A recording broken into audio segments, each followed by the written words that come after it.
Sahabat, jumpa kembali dalam program Ngulik Alkitab bersama saya pemandu percakapan Pendeta Santiadi Manurung. Pada episode kali ini kita mau mengulik kitab Kejadian pasal 18 ayat 16 sampai pasal 19 ayat 28. Sahabat, program Ngulik Alkitab ini jadi sarana media bagi kita untuk membaca Alkitab, mendalami Alkitab, dan melihat relevansinya bagi kehidupan kita sehari-hari. Pada episode kali ini kita akan ditemani, dibimbing bersama untuk menemukan pesan-pesan yang menarik bagi kita dengan judul Bacalah Kisah Ini Baik-Baik dari Kejadian pasal 18 ayat 16 sampai pasal 19 ayat 28, dan telah hadir bersama kita by Zoom, lewat Zoom, Bapak Pendeta Dr. Daniel Kurniawan Listia Budi, mengajar hermeneutika di Fakultas Teologi Universitas Kristen Duta Wacana Yogyakarta. Salam jumpa lewat Zoom, Bapak Pendeta. Halo, ya Bu Pendeta Santi Manurung dan teman-teman. Ya, Selamat jumpa lagi. ya. Kita mau mengulik Alkitab pada episode kali ini. Kejadian pasal 18 ayat 16 sampai 19 ayat 28. Kita akan membuka dalam doa. Silakan Bapak Pendeta boleh memimpin kita dalam doa. Oke, mari saudara-saudara kita berdoa. Tuhan, kami akan membaca firman-Mu dan merenungkannya, memeriksanya, dan mencoba menggalinya. Kami mohon pimpinan Roh-Mu yang kudus, yang adalah bagi kami Roh penghibur dan Roh penolong, supaya kami dibantu, ditolong oleh Roh-Mu untuk dapat dengan baik-baik membaca kisah ini, menemukan maknanya bagi kami, dan menghidupinya dengan setia. Inilah doa kami ya Tuhan, demi Kristus kami mohon. Amin. Amin. Saya akan membaca bagi kita Kejadian pasal 18 ayat 16 sampai pasal 19 ayat 28. Lembaga Alkitab Indonesia memberi judul Doa Syafaat Abraham untuk Sodom. Lalu berangkatlah orang-orang itu dari situ dan memandang ke arah Sodom, dan Abraham berjalan bersama-sama dengan mereka untuk mengantarkan mereka. Berpikirlah Tuhan, apakah aku akan menyembunyikan kepada Abraham apa yang hendak kulakukan ini? Bukankah sesungguhnya Abraham akan menjadi bangsa yang besar serta berkuasa, dan oleh dia segala bangsa di atas bumi akan mendapat berkat? Sebab aku telah memilih dia supaya diperintahkannya kepada anak-anaknya dan kepada keturunannya, supaya tetap hidup menurut jalan yang ditunjukkan Tuhan, dengan melakukan kebenaran dan keadilan, dan supaya Tuhan memenuhi kepada Abraham apa yang dijanjikannya kepadanya. Sesudah itu berfirmanlah Tuhan, sesungguhnya banyak keluh kesah orang tentang Sodom dan Gomora, dan sesungguhnya sangat berat dosanya. Baiklah aku turun untuk melihat, apakah benar-benar mereka telah berkelakuan seperti keluh kesah orang yang telah sampai kepadaku atau tidak? Aku hendak mengetahuinya. Lalu berpalinglah orang-orang itu dari situ dan berjalan ke Sodom, tetapi Abraham masih tetap berdiri di hadapan Tuhan. Abraham datang mendekat dan berkata, apakah engkau akan melenyapkan orang benar bersama-sama dengan orang fasik? Bagaimana sekiranya ada 50 orang benar dalam kota itu? Apakah engkau akan melenyapkan tempat itu dan tidakkah engkau mengampuninya karena ke-50 orang benar yang ada di dalamnya itu? Jauhlah kiranya daripadamu untuk berbuat demikian, membunuh orang benar bersama-sama dengan orang fasik, sehingga orang benar itu seolah-olah sama dengan orang fasik. Jauhlah kiranya yang demikian daripadamu. Masakan hakim segenap bumi tidak menghukum dengan adil? Tuhan berfirman, jika kudapati 50 orang benar dalam kota Sodom, aku akan mengampuni seluruh tempat itu karena mereka. Abraham menyahut, sesungguhnya aku telah memberanikan diri berkata kepada Tuhan, walaupun aku debu dan abu. Sekiranya kurang 5 orang dari ke-50 orang benar itu, apakah engkau akan memusnahkan seluruh kota itu karena yang 5 itu? Firman-Nya, aku tidak memusnahkannya jika kudapati 45 di sana. Lagi Abraham melanjutkan perkataannya kepadanya, sekiranya 40 didapati di sana. Firman-Nya, aku tidak akan berbuat demikian karena yang 40 itu. Katanya, janganlah kiranya Tuhan murka kalau aku berkata sekali lagi, sekiranya 30 didapati di sana. Firman-Nya, aku tidak akan berbuat demikian jika kudapati 30 di sana. Katanya, sesungguhnya aku telah memberanikan diri berkata kepada Tuhan, sekiranya 20 didapati di sana. Firman-Nya, aku tidak akan memusnahkannya karena yang 20 itu. Katanya, "Janganlah kiranya Tuhan murka kalau aku berkata lagi sekali ini saja. Sekiranya 10 didapati di sana, firman-Nya, aku tidak akan memusnahkannya karena yang 10 itu." Lalu pergilah Tuhan setelah ia selesai berfirman kepada Abraham, dan kembalilah Abraham ke tempat tinggalnya. Kita lanjut pasal 19. Lembaga Alkitab Indonesia memberi judul Sodom dan Gomora dimusnahkan, Lot diselamatkan. Kedua malaikat itu tiba di Sodom pada waktu petang. Lot sedang duduk di pintu gerbang Sodom, dan ketika melihat mereka, bangunlah ia menyongsong mereka, lalu sujud dengan mukanya sampai ke tanah serta berkata, "Tuan-tuan, silahkanlah singgah ke rumah hambamu ini. Bermalamlah di sini dan basuhlah kakimu. Maka besok pagi tuan-tuan boleh melanjutkan perjalanannya." Jawab mereka, "Tidak, kami akan bermalam di tanah lapang." Tetapi karena ia sangat mendesak mereka, singgahlah mereka dan masuk ke dalam rumahnya. Kemudian ia menyediakan hidangan bagi mereka. Ia membakar roti yang tidak beragi, lalu mereka makan. Tetapi sebelum mereka tidur, orang-orang lelaki dari kota Sodom itu, dari yang muda sampai yang tua, bahkan seluruh kota, tidak ada yang terkecuali datang mengepung rumah itu. Mereka berseru kepada Lot, "Di manakah orang-orang yang datang kepadamu malam ini? Bawalah mereka keluar kepada kami supaya kami pakai mereka."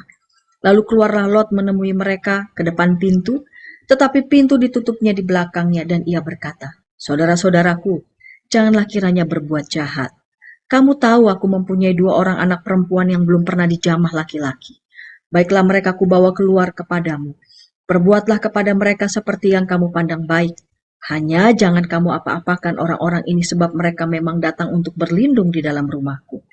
Tetapi mereka berkata, "Enyahlah," lagi kata mereka, "orang ini datang ke sini sebagai orang asing dan dia mau menjadi hakim atas kita. Sekarang kami akan menganiaya engkau lebih daripada kedua orang itu."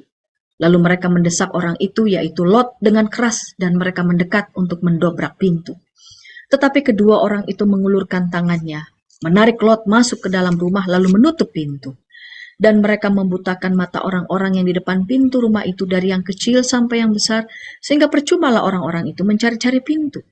Lalu kedua orang itu berkata kepada Lot, "Siapakah kaummu yang ada di sini lagi? Menantu atau anakmu laki-laki? Anakmu perempuan atau siapa saja kaummu di kota ini? Bawalah mereka keluar dari tempat ini. Sebab kami akan memusnahkan tempat ini karena banyak keluh kesah orang tentang kota ini di hadapan Tuhan. Sebab itulah Tuhan mengutus kami untuk memusnahkannya." Keluarlah Lot lalu berbicara dengan kedua bakal menantunya yang akan kawin dengan kedua anaknya perempuan. Katanya, "Bangunlah, keluarlah dari tempat ini, sebab Tuhan akan memusnahkan kota ini." Tetapi ia dipandang oleh kedua bakal menantunya itu sebagai orang yang berolok-olok saja. Ketika fajar telah menyingsing, kedua malaikat itu mendesak Lot supaya bersegera, katanya, "Bangunlah, bawalah istrimu dan kedua anakmu yang ada di sini, supaya engkau jangan mati lenyap karena kedurjanaan kota ini." Ketika ia berlambat-lambat, maka tangannya, tangan istri dan tangan kedua anaknya dipegang oleh kedua orang itu. Sebab Tuhan hendak mengasihani dia, lalu kedua orang itu menuntunnya keluar kota dan melepaskannya di sana. Sesudah kedua orang itu menuntun mereka sampai keluar, berkatalah seorang, "Larilah, selamatkanlah nyawamu. Janganlah menoleh ke belakang dan janganlah berhenti dimanapun juga di lembah Yordan. Larilah ke pegunungan supaya engkau jangan mati lenyap." Kata Lot kepada mereka, "Janganlah kiranya demikian, tuanku. Sungguhlah hambamu ini telah dikaruniai belas kasihan di hadapanmu, dan tuanku telah berbuat kemurahan besar kepadaku dengan memelihara hidupku. Tetapi jika aku harus lari ke pegunungan, pastilah aku akan tersusul oleh bencana itu, sehingga matilah aku. Sungguhlah kota yang di sana itu cukup dekat kiranya untuk lari ke sana. Kota itu kecil. Izinkanlah kiranya aku lari ke sana. Bukankah kota itu kecil? Jika demikian, nyawaku akan terpelihara." Saut malaikat itu kepadanya, "Baiklah, dalam hal ini pun permintaanmu akan kuterima dengan baik, yakni kota yang telah kau sebut itu tidak akan kutunggang balikan. Cepatlah, larilah ke sana, sebab aku tidak dapat berbuat apa-apa sebelum engkau sampai ke sana."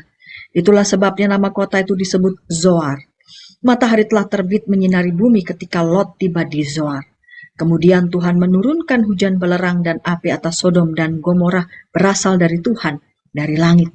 Dan ditunggang balikannya lah kota-kota itu dan lembah Yordan dan semua penduduk kota-kota serta tumbuh-tumbuhan di tanah. Tetapi istri Lot yang berjalan mengikutnya menoleh ke belakang lalu menjadi tiang garam. Ketika Abraham pagi-pagi pergi ke tempat dia berdiri di hadapan Tuhan itu, dan memandang ke arah Sodom dan Gomora serta seluruh tanah lembah Yordan, maka dilihatnyalah asap dari bumi membubung ke atas sebagai asap dari dapur peleburan. Cukup panjang bacaan kita, ini cerita, ini narasi, tapi pasti membawa pesan yang baik untuk kita.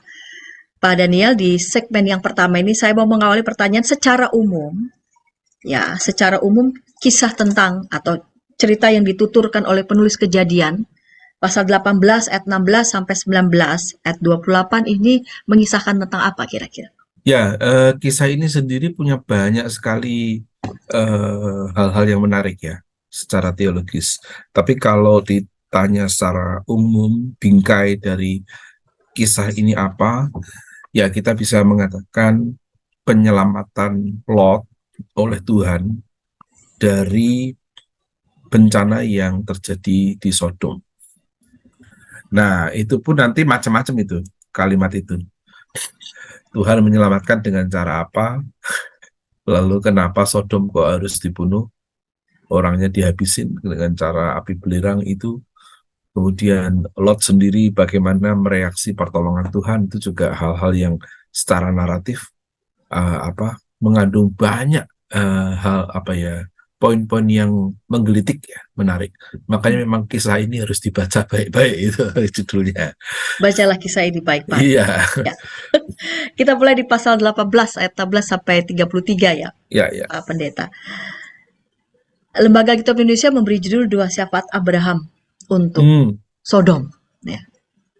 Sebelum kita berbicara tentang apa sih kesalahan besar Sodom begitu, saya mau mengawali dengan ketika di ayat berapa ini ya? 20 ya.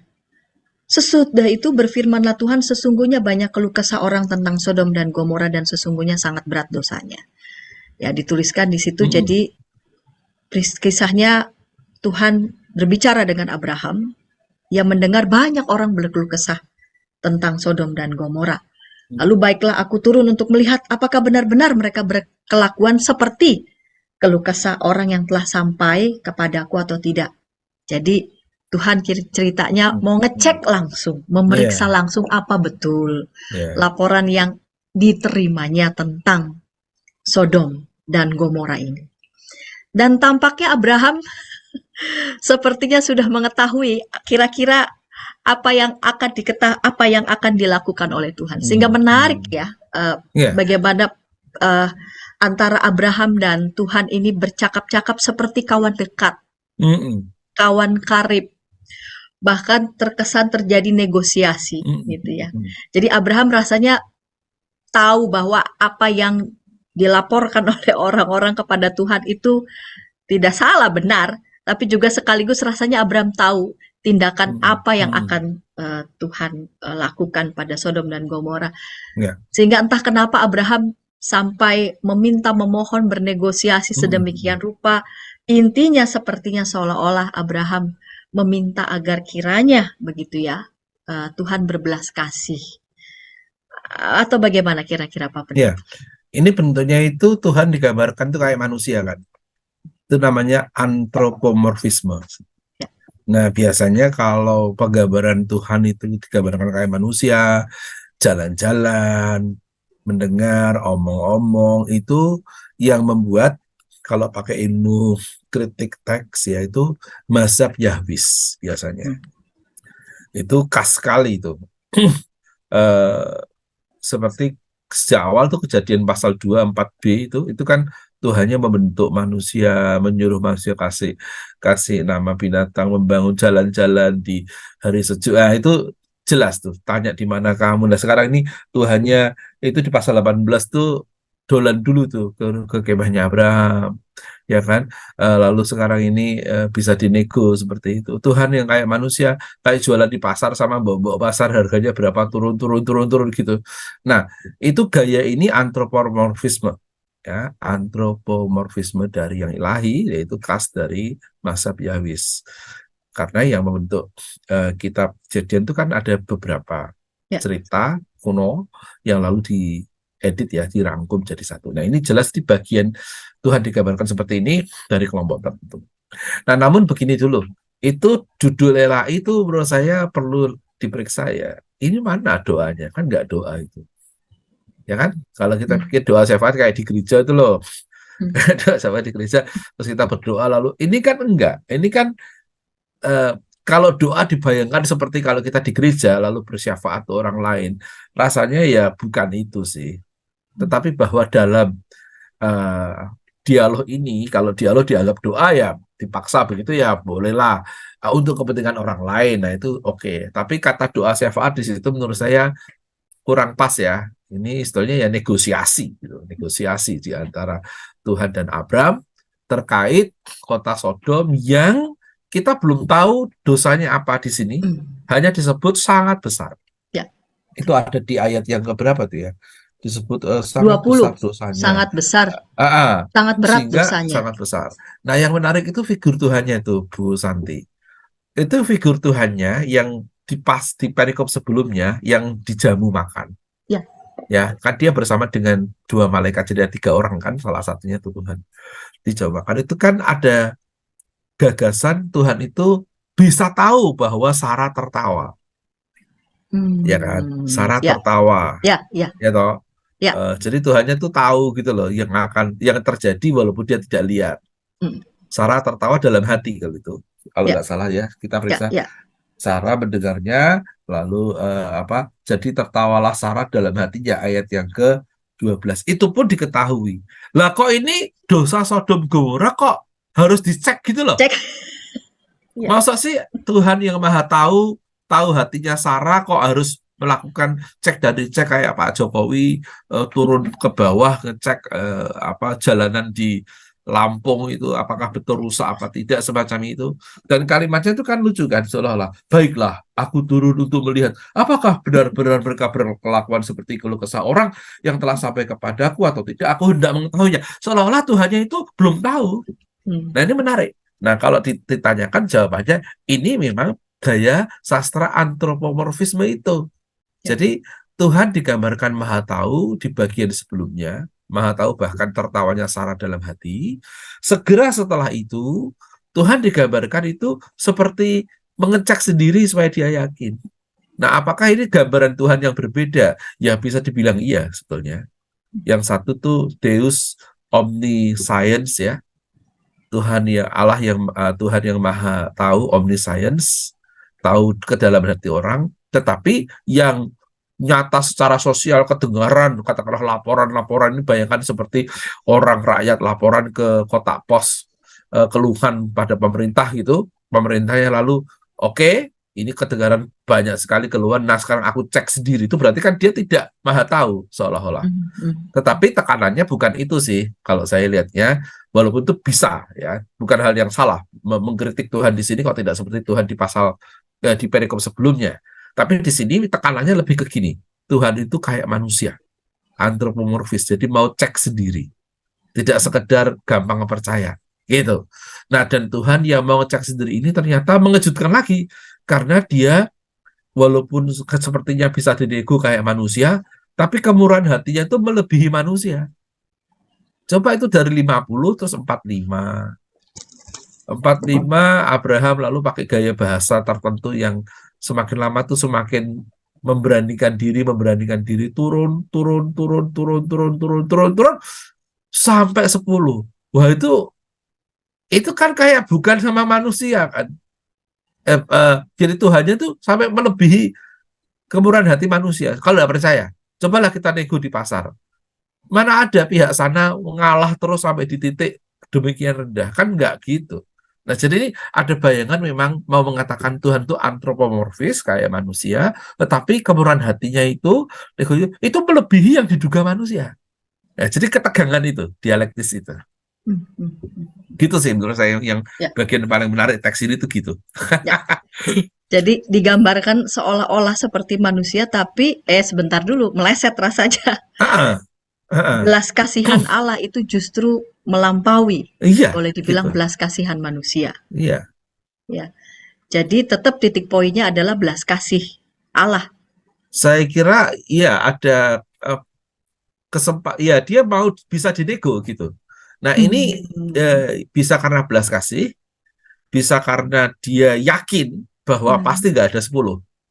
Nah, kalau itu benar berarti polanya yang dia mengetahui Sarah tertawa masih jalan. Ketegangan belas kasih dan kedaulatan itu bagaimana Pak Pendeta? Lebih ke pengetahuan. Jadi gini, maksud saya, kenapa Tuhan tuh mau dinego sampai 10 orang dari 50? Itu kemungkinannya kan dia berbelas kasih. Yang saya bilang tadi melampaui manusia yang begitu rupa mau dinego sampai habis-habisan. Tapi bisa juga lah ya, kalau kita lihat dengan ia adalah yang maha tahu soal Sarah tertawa dalam hati, mungkin juga si Tuhan itu tahu bahwa jumlah orang benar di Sodom itu ya tidak lebih dari 10. Makanya kamu nego aku masih mau. Barangkali nanti itu kita dibiarkan menduga-duga kok itu. Jadi kita nggak boleh memastikan yang mana. Lebih baik kalau baca cerita kayak gini itu nikmati aja ketegangannya. Memang kalau sekali lagi ya cara bacanya bisa begini. Tautkan pasal 18 ayat 12 tentang Sarah yang ketahuan dalam hatinya tertawa dengan seluruh rangkaian narasi. Sehingga seluruh rangkaian narasi ini sebetulnya adalah kemahatauan Tuhan mengenai kejahatan Sodom, jumlah orang yang benar, dan akan diapain. Kalau gitu caranya, ceritanya tidak menarik. Ya kan? Ceritanya tidak menarik. Lalu negosiasi dengan Abraham juga bukan sesuatu yang sungguhan. Karena dari pihak Tuhan, dia tahu asal tidak mencapai angka yang aku tahu tidak akan mencapai batas itu, aku masih bisa tidak menarik kalau hanya gitu. Tetapi cara membaca yang kedua ya memang ini ada bayangan tentang Tuhan yang rada berbeda-beda. Tuhan ketika 3 orang bertemu dengan Abraham dan Sarah itu Tuhannya maha tahu. Tuhan yang dalam perikop yang dikasih judul doa syafaat itu Tuhannya mau tahu. Mau tahu berarti ingin tahu betul untuk checking, dan dalam keingintahuan itu dia memberi ruang untuk dinego sampai si Abraham dalam rikuhnya juga terus menerus karena dia mau menyelamatkan keponakannya sampai di satu titik angka tertentu yang sangat kecil, ternyata angka yang kecil itu pun tidak bisa menyelamatkan Sodom, ya hanya bisa menyelamatkan Lot. Nah gitu jadinya. Baik. Saya lebih suka yang kedua itu, lebih tegang. Lebih menarik, lebih tegang. Lebih tegang, ya. Lebih tegang. Baik Pak Pendeta, kita lanjutkan segmen kedua. Oke. Namun sebelumnya kita dengarkan pesan-pesan berikut ini. Dari kungkungan malam gelap. Nyanyikanlah nyanyian baru. Setiap hari Rabu, pukul 12 waktu Indonesia Barat. Dapat Anda nikmati di channel Lagu Rohani YKB GKI TV.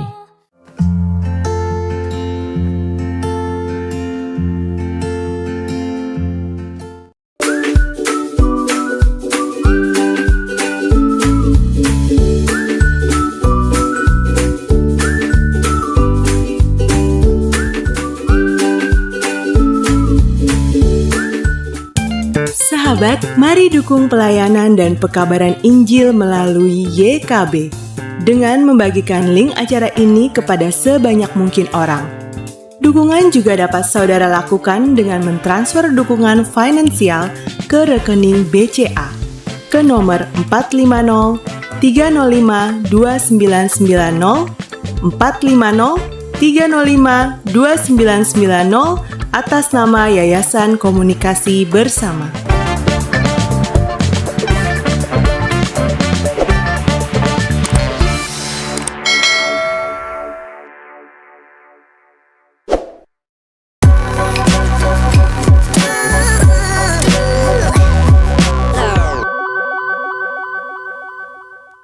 Sahabat YKB, senang masih bersama dengan kami dalam program Ngulik Alkitab. Pada episode kali ini kita mengulik Kejadian pasal 18 ayat 16 sampai pasal 19 ayat 28. Dan kita sudah memasuki segmen kedua. Mari sahabat, saya mengajak sahabat boleh berinteraksi di kolom komentar yang sudah tersedia, menyampaikan tanggapan, respon, ataupun juga menyampaikan pertanyaan dengan senang hati. Narasumber pada episode kali ini yang hadir lewat Zoom, Bapak Pendeta Dr. Daniel Kalistia Budi, dapat dengan senang hati meresponnya. Bapak Pendeta, kita lanjut segmen yang kedua ini. Ya. Di pasal 19, ya. ini ada peristiwa pertama saya mengawali dengan pertanyaan eh, ketika Lot menyambut tamu ya namanya tamu oke dihargai betul tamu lalu kemudian datanglah katakanlah orang-orang jahat dari kota Sodom dan Gomora. Dari sini mungkin kita bisa ngecek ya sangat berat dosa-dosanya itu. Nah, yang menarik adalah ketika mereka bukan cuma mempersekusi begitu ya, tapi juga meminta agar orang-orang asing ataupun tamu Lot itu paksa keluar.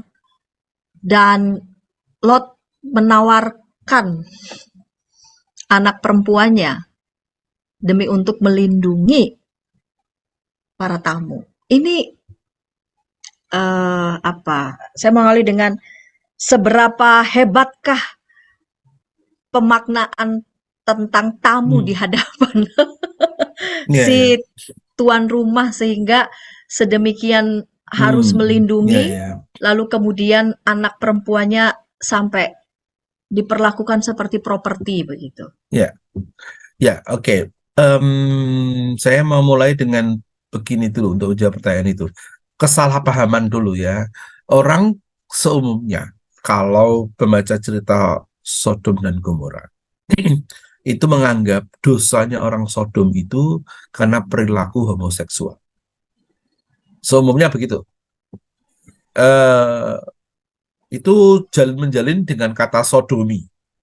Nah, jadi orang menduga sodomi aktivitas bersetubuh antar laki-laki ya itu dari kata sodom, gitu kan pikirnya.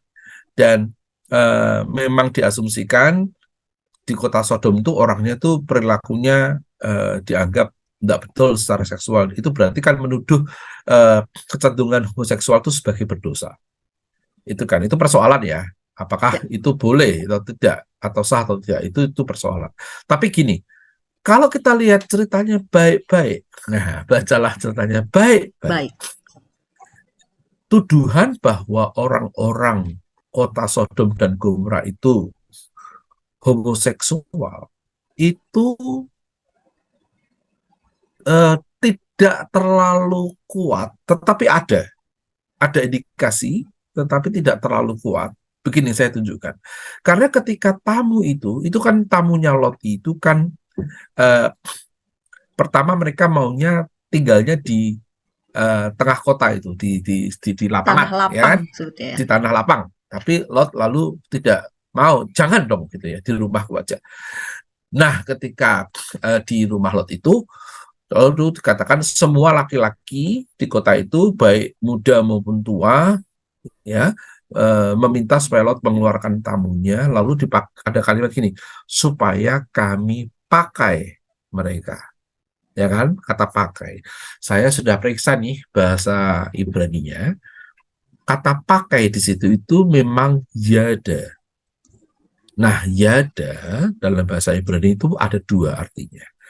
Arti harfiah yada itu mengetahui atau mengenal. Itu yada. Tetapi yada juga adalah kata yang dipakai untuk merujuk pada aktivitas seksual. Jadi aktivitas seksual bersetubuh itu juga dipakai kata yada. Nah, di sini kita harus tahu kata itu memang dua maknanya. Bisa mengenal dalam arti knowing, benar, biasa, mengenali. Bisa juga maksudnya aktivitas seksual. Nah, kalau dikejar kenapa kok pakai kata itu? Ya mungkin karena aktivitas seksual itulah pengenalan intens, ya paling intens di antara orang yang melakukannya. Nah, jika di sini para laki-laki kota Sodom itu mengatakan bawalah tamu keluar, kami akan pakai mereka, dan itu adalah yada, tentu maksudnya adalah hubungan seksual. Dan kalau laki-laki sama laki-laki kan ya sodomi. Itu benar, dari segi itu benar. Tetapi kemudian Lot, seperti yang Bu Santi katakan, yang mengenal penduduk kota itu toh, dia kan tinggal di situ. Dia mengatakan jangan berbuat jahat seperti itu. Lalu ini ide gila dia muncul. Ini loh, aku punya 2 anak perempuan yang belum pernah dijamah laki-laki. Silahkan kau lakukan pada mereka apapun yang kau mau. Itu berarti kan mempersilahkan anak perempuannya diperkosa. Dan kalau perempuan diperkosa kan bukan sodomi, bisa saja. Tapi kan bisa juga lewat Tidak. hubungan antara penis dan vagina. Nah, kalau betul begitu kan bukan sodomi namanya. Nah, kalau Lot tahu bahwa eh, laki-laki yang sedang mengurumuni dia itu adalah yang juga bisa dengan perempuan, maka karena dia mengetahui itu perempuan yang ini adalah anaknya diajukan. Itu berarti Lot mengetahui orang-orang di kotanya itu memang ada yang berperilaku homoseksual, tapi mereka juga bisa hetero. Jadi mungkin biseksual, lebih ke gitu. Sehingga disajikan anaknya. Itu dari segi jenis seksualitas, aktivitas seksualnya ya. Tetapi lebih dari itu sebetulnya yang menjadi dosa besar itu bukan karena mereka homoseksual orientasinya, karena kalau mereka homoseksual Allah tidak akan menyajikan anaknya, bukan anaknya perempuan. Itu lebih kepada mempersekusi tamu, jadi merobek-robek hospitalitas, lebih ke itu. Karena dalam konsep seumumnya dalam dunia Timur Tengah, tamu itu dijaga. Justru karena tamu itu rentan. Kalau kita pakai teologi, ini kita ke atas ya, bingkainya apa ya? Bingkai besarnya. Ini kan ditulisnya kan setelah peristiwa-peristiwanya itu lewat kan. Bingkai besarnya itu kan begini. Orang asing di antara kamu itu harus kamu jaga karena kamu pun dulu orang asing di tanah Mesir. Jadi gagasan gitu loh. Ketika kamu dalam sejarah menjadi orang asing di tanah Mesir, Tuhan memeliharamu. Maka orang asing di antara kamu harus kamu jaga. Ada kata Geri macam-macam. Tapi ini kalau narasinya itu kan sebelum peristiwa mereka pergi ke Mesir. Sebelum ini kan masih Abraham, masih jauh kan. Cuman karena kita tahu ada teologi yang membingkai penulisnya itu, maka sekarang jelas sebenarnya persoalannya adalah persoalan orang-orang Sodom itu sungguh-sungguh merobek-robek hospitalitas. Jadi dosanya mereka itu adalah for not being hospitable gitu kepada orang asing yang harusnya dijaga. Nah, gilanya, nah ini Lotnya tuh ya agak gimana sih ini? Ini tuh kritik ya pada semua laki-laki lah. Para laki-laki yang di Sodom itu ngawur, ya, tidak menghormati tamu, ingin memakai tamu, ya kan? Si Lotnya mau melindungi tamu laki-laki dengan cara mengorbankan anaknya yang perempuan. Jadi ini kayaknya itu cerita ini mau mengatakan betapa rendahnya perempuan di mata laki-laki gitu loh. Nah ini yang para feminis tegak berdiri harusnya mengkritik kisah ini. Ini nggak bener Lotnya juga. Mungkin maksudnya baik ya, maksud dia baik melindungi tamunya gitu. Itu sesuatu yang barangkali punya poin ya dari segi teologi hospitalitas. Tapi kalau kita menggunakan pendekatan read the response dan yang membaca adalah para perempuan, membaca ini lihatlah bapaknya. Bapak semacam ini tuh tega banget sama anaknya gitu. Supaya tamunya selamat. Juga, kan? Yang harusnya melindungi juga. Ya. Supaya tamunya selamat, anaknya dipersembahkan. Nah ini berarti kan memang sengaja meletakkan anak perempuan di bawah laki-laki. Sejauh laki-laki itu tamunya gitu. Jadi ini ketegangan lah. Satu pihak dosa Sodom itu adalah tidak menghormati tamu. Lot demikian menghormati tamu. Sampai kemudian tidak menghormati keberadaan anak perempuannya sendiri gara-gara tamu. Titik-titik tekan itulah. Makanya kisah ini memang harus dibaca baik-baik. Jadi ini pertama ini ada dosa kejahatan seksual seperti ya? Rasanya ya itu tidak boleh diabaikan, cuman bukan karena mereka homo. Betul, gitu loh. bukan Mau karena homo, orientasi homo, seksualnya, ya, tapi pada kejahatan seksualnya. Yes. Gitu. Itu ya, jadi pada kejahatan seksualnya terhadap tamu. Ya, sungguh brutal itu kan. Ya. Lalu kemudian kedua melihat nilai value perempuan itu di bawah laki-laki. Itu. Jangan-jangan pemahaman Lot itulah pemahaman orang Sodom juga. Kita nggak harus memeriksa itu. Kok bisa kayak gitu? Dari mana itu Adidi? Saya belum pernah lihat teks Alkitab lain ya yang sejenis seperti ini, meletakkan perempuan begitu rupa ya kayak dikorbankan habis-habisan itu anaknya sendiri loh itu. Nah ini pertanyaannya, apakah ini idenya Lot sendiri atau jangan-jangan begitulah worldview orang-orang Sodom? Itu harus diperiksa Kita dalam teks tidak eksplisit, tapi sikap Lot itu begitu. Tapi lihatlah, orang-orang itu nggak peduli kok. Orang-orang itu lalu menyerang Lot malahan kan. Kalau kita lihat, kami akan menyiksa kamu lebih daripada tamu-tamumu gitu. Jadi memang ini mereka jahat. Jadi ada kejahatan seksual, kejahatan moral juga, dan mereka juga tidak bisa melihat pengorbanan Lot, lepas dari itu menindas perempuan, bahkan sampai yang dia merelakan anaknya dipersekusi, dipersilahkan pun ditolak gitu, supaya tetap bisa memperkosa tamunya. Dan ketika Lot menghalangi, mereka malah mengatakan orang-orang Sodom ini, kamu akan kami siksa lebih dari mereka. Nah, bayangkan, jadi ini memang jahat ya. Jahatnya berarti tidak hanya seksual saja, memang mereka buruk gitu ya, secara moral buruk. Sehingga kalau tidak diikuti keinginan seksualnya atau hasratnya itu bisa menyiksa siapa saja katakanlah. Jadi dari sini kita bisa menemui alasan begitu ya, mengapa di pasal sebelumnya Tuhan begitu sangat murka pada kejahatan penduduk kota ini, begitu. Ya, dari sudut pandang manapun tidak bisa dibenarkan kejahatannya. Iya, luar biasa. Ya. Jadi tindakan persekusi begitu ya. Nah, yang menarik adalah lagi respon begitu ya anggota keluarga. Nah, ya sempat mengatakan ini olok-olok saja, ini kita harus keluar. Ini apa ya? Ini kisah yang saya agak bingung nih. Ini kisahnya kan udah tegang begitu ya. Bahkan para tamunya sempat membutakan seperti itu ya. Iya. Jadi Lotnya ditarik, sehingga lalu dari dalam rumah itu ada kuasa untuk membutakan orang-orang di luar sehingga mereka tidak mendapatkan pintunya. Iya.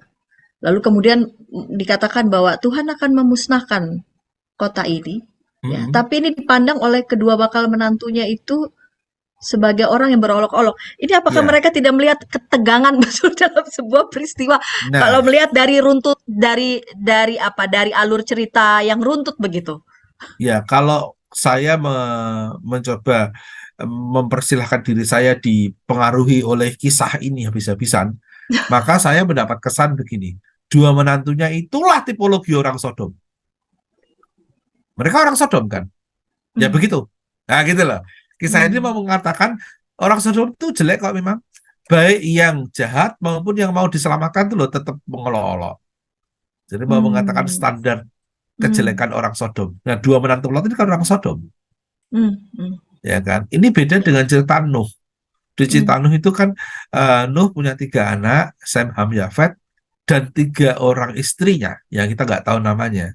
Tapi 3 orang istri itu ikut kan masuk dalam bahtera. Ya kan? Jadi kan yang selamat kan 8 orang itu. Nuh istrinya, Sem, Ham, Yafet dengan istri masing-masing dan segala macam binatang itu. Jadi ada bagian dari manusia lain di luar keluarga Nuh yang ikut. Ini enggak. Yang ini itu kayak cerita lanjutannya. Tuh, bahkan ketika ditawarkan, dan jumlahnya 10 loh kan, yang diselamatkan 10 kan untuk wilayah kota itu.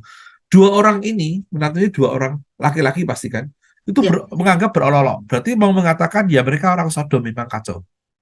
Gitu. Jadi kacau. Sebegitu ini aja ya, view-nya sudah mengungkung semua begitu sampai tidak ada 1 atau 2 yang berpikir sedikit waras, ini udah benar begitu. Begitulah cara narasi ini memengaruhi kita untuk menunjukkan betapa jahat dan keras kepalanya orang Sodom. Gitu. Dan akhirnya kita semacam bisa memahami di pasal sebelumnya mengapa Tuhan seperti memang tahu bahwa memang tidak bakal lebih dari 10. Baik Bapak, kita akan lanjut segmen ketiga, namun sebelumnya kita dengarkan pesan-pesan berikut ini. Tanganku dipegang. Injil dalam Melodi. Setiap hari Kamis, pukul 12 waktu Indonesia Barat. Dapat Anda nikmati di channel Bedah Lagu YKB GKI TV.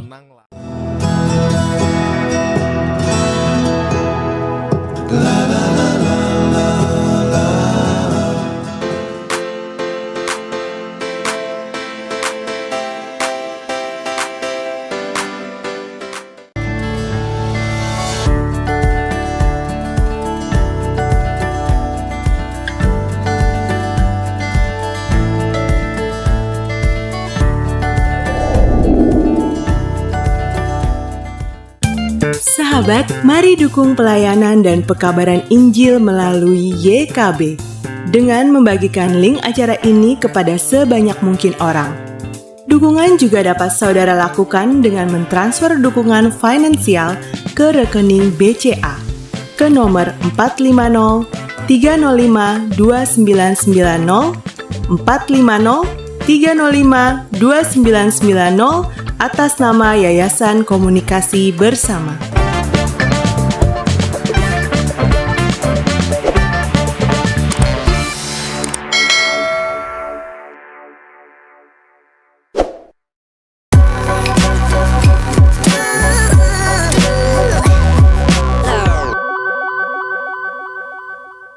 Sahabat, senang masih bersama dengan kami dalam program Ngulik Alkitab. Pada episode kali ini kita mengulik Kejadian pasal 18 ayat 16 sampai pasal 19 ayat 28. Kita sudah tiba di segmen ketiga. Mari sahabat, saya mengajak sahabat boleh berinteraksi di kolom komentar yang sudah tersedia. Dengan senang hati Bapak Pendeta Dr. Daniel Kalistia Budi dapat merespon tanggapan ataupun juga pertanyaan dari para sahabat. Pak Pendeta, kita lanjut segmen ketiga ini. Oke. Ya, ada yang menarik kisahnya kemudian ketika Lot dan seluruh keluarganya ya segera diminta untuk meninggalkan kota itu karena memang kota itu akan dihanguskan dan dengan pesan jangan menoleh ke belakang. Ya, itu di ayat 17. Sesudah kedua orang itu menuntun mereka sampai keluar. Jadi ceritanya Lot menuntun baik istri maupun tangan kedua anaknya digandeng begitu ya. Ada pesan, larilah selamatkanlah nyawamu, janganlah menoleh ke belakang dan janganlah berhenti dimanapun juga di lembah Yordan. Larilah ke pegunungan supaya engkau jangan mati lenyap. Gitu. Lalu kemudian Lot meminta ada tempat kota di mana dia dan keluarganya bisa selamat begitu, tidak dimusnahkan. Nah, yang menarik adalah kisah tentang ternyata istrinya Lot yang berjalan mengikutinya. Saya membayangkan karena dituntun begitu, berarti di belakang mungkin karena lari-lari begitu ya. Menoleh ke belakang lalu menjadi tiang garam. Ini menarik. Apakah ada hubungannya lari, lalu kemudian selamatkan nyawamu, jangan menoleh ke belakang? Ya, lalu kemudian istri Lot menoleh ke belakang dan menjadi tiang garam gitu. Kan menoleh kan cuman sekedar menoleh dan lalu melihat bagaimana kota tempat dia tinggal. Lalu kemudian pelan-pelan ada rasa mungkin sedih dan sebagainya. Iya. Begitu. Bagaimana Ya. respon Pak Pendeta melihat ini? Ya, ini memang perintah dari malaikat ini kurang manusiawi menurut saya ya. Coba aja kita mau meninggalkan, misalnya Bu Santi tinggal di asrama teologi bertahun-tahun, lalu saatnya keluar pindah kos gitu. Sudah mau keluar, itu kan ada adegan biasanya kita lihat sebentar untuk terakhir kali. Jelas, Gitu kan? jelas. Kalau kita dari tanah di desa kita sana di Sibolga sana misalnya, ya toh mau ke Jakarta ya kan, ayah ibu dadah-dadah begitu. Lalu kita sebelum naik oplet itu menuju, lalu habis itu sampai di Medan Jakarta, belum naik oplet itu kan kita lewat sebentar. Ya itu maksudnya kan ya, tanda apa ya, keterikatan batin gitu. Nah, tapi ini memang ceritanya itu memang mau di cut off gitu. Jadi perintahnya itu memang tegas. Jadi ini ada maksudnya. Maksudnya itu rasanya untuk mengatakan lepaskanlah dirimu dari semua yang kesodoman, ya, mengandung kesodoman. Gitu. Nah, justru kenapa istrinya Lot tidak mampu ya untuk melepaskan dirinya. Ini kalau cerita sekolah minggu saya dengar dulu waktu saya masih sekolah minggu, atau kadang-kadang kalau saya baca tulisan-tulisan orang, itu ada asumsi dia mencintai hartanya, dia sayang pada rumahnya, ya, Asumsi ya. sehingga dia asumsi gitu-gitu itu yang menurut saya tidak adil pada istri Lot. Seolah-olah dia secara moral itu materialistis gitu ya, atau apa. Menurut saya cerita ini itu ada dua kemungkinannya. Kenapa dia menoleh ke belakang? Kalau lihat narasinya ya, pertama bahwa ini menunjukkan dia orang Sodom. Istrinya kan orang Sodom, ya kan? Jadi dia tidak selamat juga rumahnya gitu. Jadi narator mau mengatakan, lihat tuh, semua laki-laki Sodom tidak selamat, ya kan? Termasuk menantunya yang mengolok-olok itu. Sekarang istrinya orang Sodom, rupanya toh tidak selamat karena dia melanggar perintah Tuhan melihat ke belakang. Jadi mengapa dia melihat ke belakang kita tidak tahu persis. Dan kalau tidak tahu persis ya jangan sok tahu gitu. Jadi seperti guru sekolah minggu mengatakan, oh dia cinta hartanya, dia apa itu ya, itu bisa. Tetapi tidak boleh dikatakan karena ia mencintai hartanya maka ia melakukan itu. Khotbah yang ngawur menurut saya, tidak tekstual, tidak membaca kisahnya baik-baik. Satu-satunya kemungkinan adalah karena dia orang Sodom. Jadi dia nggak selamat gitu. Dan tiba-tiba ada momen yang membuat dia juga tidak selamat gitu. Ya kira gitu. Ya, lepas dari soal rasa kemanusiaan yang tidak diperhitungkan oleh si pengisah ini, seperti cerita saya tadi, kalau orang mungkin mau lihat sebentar atau apa, itu kita belain istrinya Lot sudah di situ. Tetapi narasinya kan memang mau mengatakan Sodom itu nggak benar, mau dilepaskan, Lot ini mau dilepaskan dari semua yang berbau Sodom. Repotnya istrinya orang Sodom. Rupanya dengan cara inilah kesodoman istrinya pun membuat dia tidak selamat. Lebih ke gitu kalau narasi, ya kalau narasinya. Opsi kedua itu gini, opsi kedua.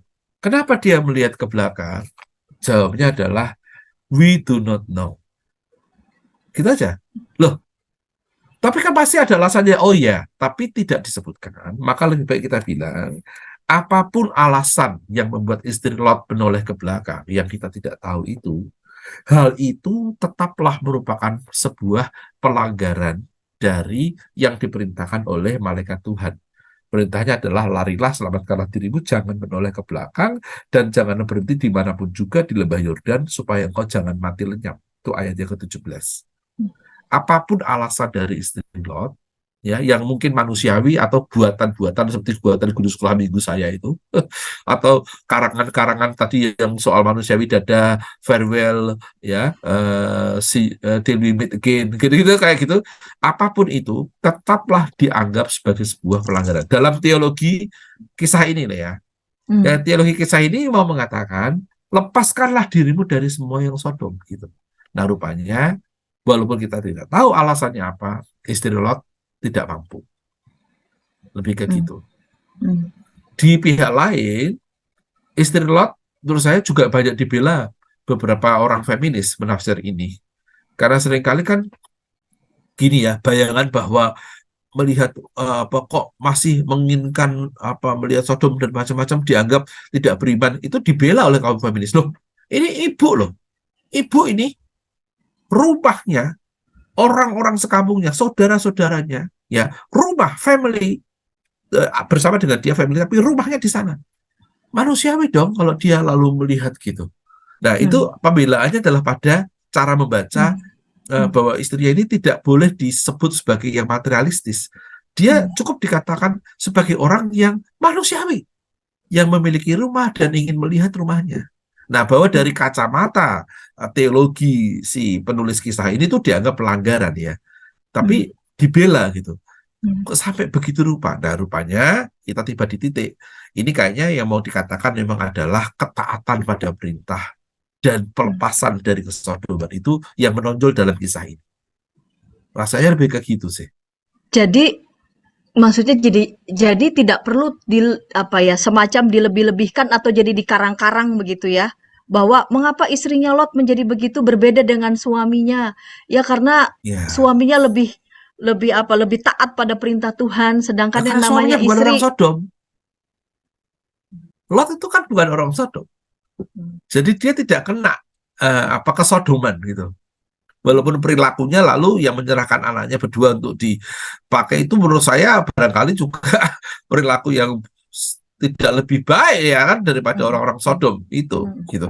Tapi dari cara penceritaannya kan mengatakan, lihatlah Orang Sodom tuh memang karanglah alasan. Nah, lalu istri Lot ini kan tertimpa oleh para penafsir yang suka ngarang-ngarang alasan yang kadang-kadang tidak manusiawi. Itulah yang dibela kaum feminis kan. Kaum feminis membela loh. Alasannya kalau ada menuduh perempuan ini sebagai yang materialistis nggak ada di dalam teks loh. Yang lebih mungkin adalah menggunakan alasan manusiawi sebagai seorang yang besar di satu tempat, yang mau say farewell, mau melihat terakhir kalinya seperti kita semua. Apalagi dia seorang ibu, ya punya kaitan dengan rumah itu sanctuary ya, sesuatu suci gitu bagi seorang yang mungkin ibu lebih lebih kuat ya dalam merasa rumah sebagai sanctuary ya. Bapak barangkali ya cuman ibu ya ini pembelaan kaum feminis ya, bahwa melihat rumah sebagai tempat di mana itu keberadaannya dia bersama-sama dengan suami dan anak-anaknya, masa nggak boleh dilihat. Tapi itulah ceritanya menganggap itu termasuk pelanggaran pada perintah untuk melepaskan diri dari kesodoman yang tidak mampu dilakukan oleh istrinya Lot. Lot bisa karena dia bukan orang Sodom. Anak-anaknya bisa ya mungkin karena campuran antara Lot dan istrinya yang orang Sodom. Kita tidak tahu persis. Tapi ada gagasan seolah-olah kepatuhan dan tidak kepatuhan itu terkait pada Sodom dan tidak Sodomnya. Ada kesan itu tuh tidak bisa kita hindari. Karena memang nggak ada alasannya kok. Maka kalau kepada saya ditanyakan, coba sebutin, kenapa istrinya begitu? Saya akan bilang, tidak tahu. Tetapi walaupun tidak tahu, teks mau mengatakan bahwa dalam segala situasi, termasuk situasi genting dan rindumu pada rumah, taatilah Allah lebih. Gitu, kira-kira. Lebihlah taat kepada Allah. Gitu. Daripada memori-memori apalagi yang menyangkut dengan nilai yang sudah buruk begitu ya. Ya, apalagi gitu. Itu lebih lagi gitu. Apalagi menyangkut ini udah buruk, jangan kesana lagi begitu, tapi arahkan dirimu ke depan kepada Tuhan. Walaupun kalau pakai alasan familial ya, bayangan aja tuh. Istrinya kan orang Sodom kan. Berarti bapak ibunya, saudara-saudaranya kan orang Sodom semua kan. Ya kan? Itu dihancurkan gitu loh. Bagaimana nggak mau noleh ke belakang? Gimana sih? Kisah ini kok kayak nggak manusiawi gitu bagi istri Lot. Istri Lot itu orang Sodom. It means keluarganya ada di situ semua. Sejahat-jahatnya orang Sodom itu keluarganya loh. Tapi begitulah bangunan ceritanya. Bangunan ceritanya kan mau mengatakan orang Sodom dihukum gitu. Nggak ada 10 kan? Lalu jalannya itu. Ya. Jadi mungkin kaitan juga dalam hidup kita sehari, betapapun kita berhadapan bisa jadi dengan keluarga yang dekat, orang yang paling kita kasihi. Tapi kalau bicara soal kebenaran begitu ya, apalagi ketaatan kepada gitu Tuhan. Bisa juga dibalik loh, Bu Santi. Oke. Kadang-kadang ketika ada orang sangat jahat gitu, karena itu keluarga kita sendiri, kita tetap mengasihi, ya kan? Ya. Lebih daripada orang lain yang tidak ada urusan dengan kekerabatan dengan orang yang jahat ini. Nah, jadi ada 2 titik. Satu, istri Lot itu begitu. Pokoknya saran saya, jangan dikualifikasi sebagai moralnya jelek gitu loh. Itu bisa aja kan sungguh-sungguh kerinduannya sebagai orang Sodom yang melihat Sodom hancur. Ya kan? Di dalam Sodom itu ada rumahnya, ada keluarganya gitu loh. Manusiawi kan. Tetapi memang teksnya mau mengatakan dalam hal ini, kalau kau mau selamat, memang kesodoman itu cut off.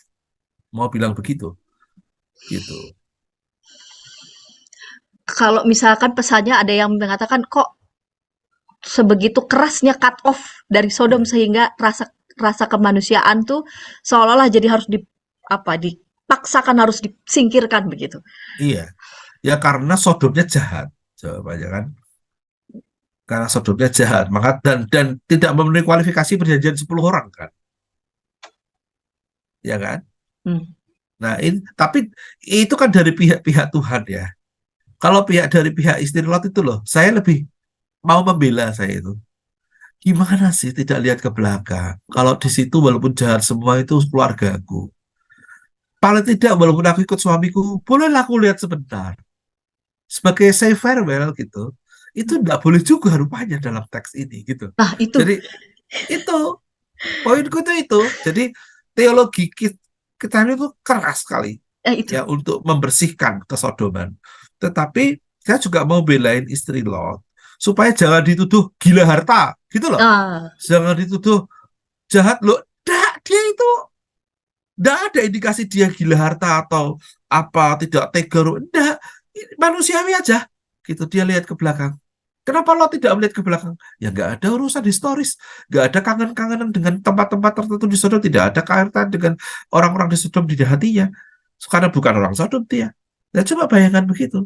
Nah, justru lalu kisahnya bilang, walaupun kau punya keterikatan macam-macam, pilihlah perintah Tuhan lebih daripada itu. Gitu kan? Pesannya kan selalu begitu. Walaupun banyak keterikatan, banyak alasan-alasan pembenaran manusiawi engkau untuk menengok ke Sodom, jangan. Teksnya kan, jangan kalau kau mau selamat. Hmm. Gitu. Jadi satu pihak kita membela istrinya Lot supaya tidak terlalu disalah-salahin, tapi kita juga mengatakan istri Lot toh tetap gagal dalam hal melepaskan dalam Keterikatan. hal mentaati dalam hal melepaskan keterikatannya pada Sodom Keterikatan. dan masih belum total mentaati perintah Tuhan. Iya. Nah, lalu kalau teologinya ditarik garis lurus ya menjadi begini, hanya perintah Tuhan saja dan bukan yang lain yang harus melekatimu. Gitu kira-kira. Nah, orang-orang yang menafsir juga jangan juga seolah-olah dirinya sendiri tidak bergulat seperti Ah, iya. istrinya Lot ya. Bener, itu dia. Itu maksudnya kan? Iya. Mungkin kita Jangan kalau di bicara posisi gitu istri Lot, seolah-olah kita kayak tiang garam kamu. semua. Kayak kamu nggak ada rasa. Iya, enak aja. Gitu. Jadi seolah-olah langsung dianggap Ya, udah pokoknya jahat sekali juga. jangan gitu dong, tidak fair pada kisahnya. Makanya bacalah kisahnya baik-baik. Jadi sekaligus kita juga bercermin pada diri kita juga begitu ya, yang Persis. bisa juga sama begitu Sis.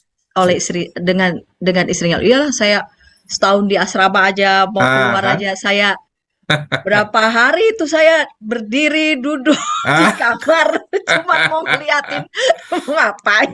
iya. Cuman mau duduk-duduk itu udah nyediain spend waktu lihat Iya.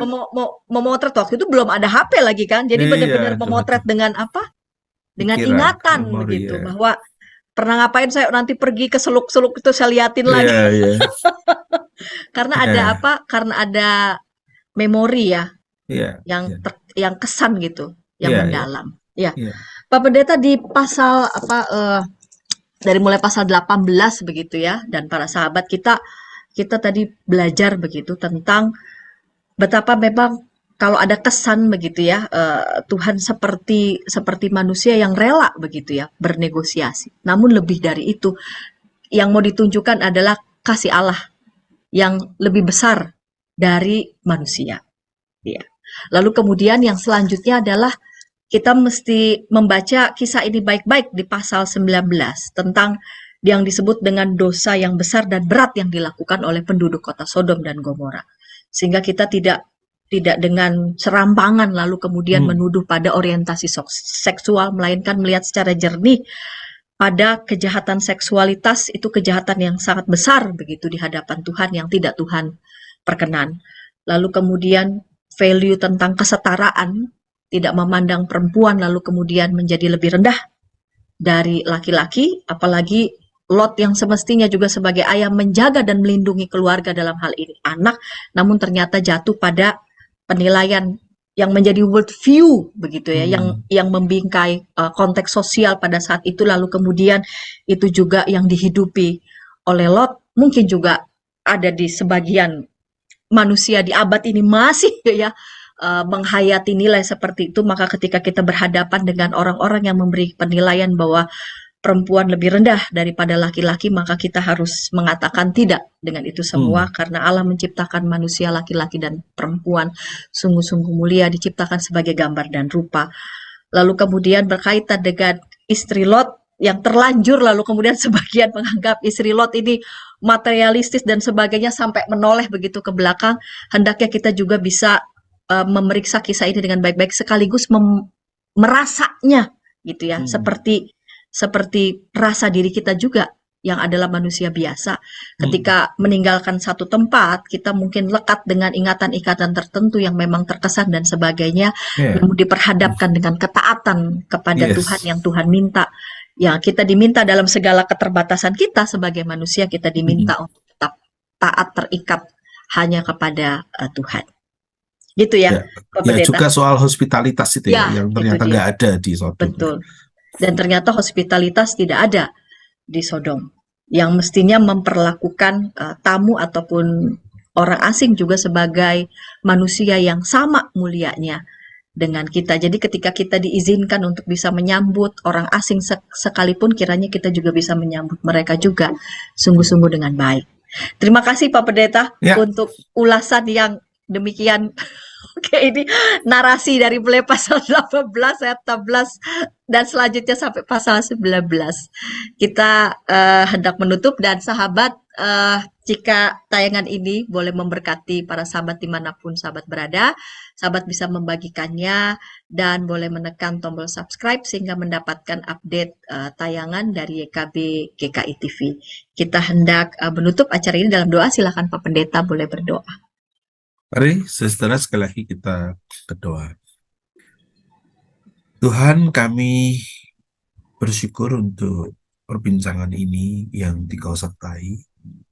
Tapi lebih dari itu kami mohon hidup kami pun Dikau sertai, agar menghasilkan dan membuahkan penghormatan pada realitas manusia, laki-laki maupun perempuan, hidup yang ramah pada orang asing, yang tidak mengancam mereka yang di posisi lemah, hidup yang terarah padamu dalam persimpangan-persimpangan keputusan-keputusan kami, untuk dapat memilih Tuhan lebih daripada yang lainnya.